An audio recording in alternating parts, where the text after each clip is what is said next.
That's the dilemma we're going through at the moment, right? When you've been under a boundary and saying this is the boundary, because I Yes. think we both talked about it, right?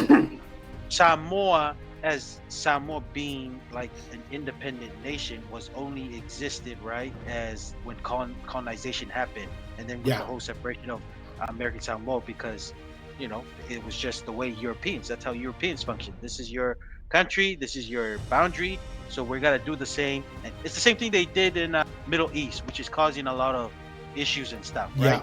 And Yeah. even in Polynesia, that's something that we as a people need to discuss. That right, we are believer of a Polynesian nation that existed in the time, being the capital of Tongatapu, and then the bunch of the islands. We can call it like the Greek island states kind of thing. Yes.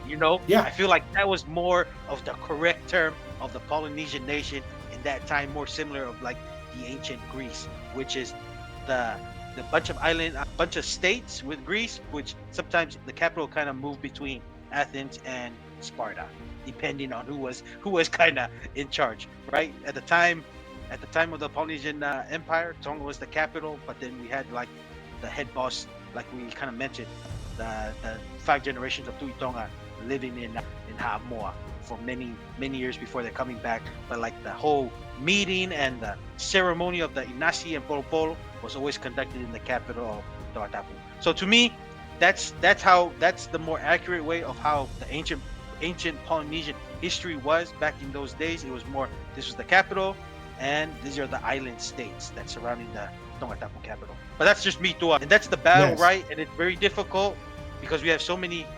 You're right. We went to the education system that said that this is how more we created like, just thinking of like how more when it counts independence. This is what happened with our history. We're a sovereign nation. We you're talking about days of how you got your independence, and it's not going further back how we were one nation with Tongatapu being the capital, right? And that's Yeah. that's part. And this is why the Polynesian podcast is here.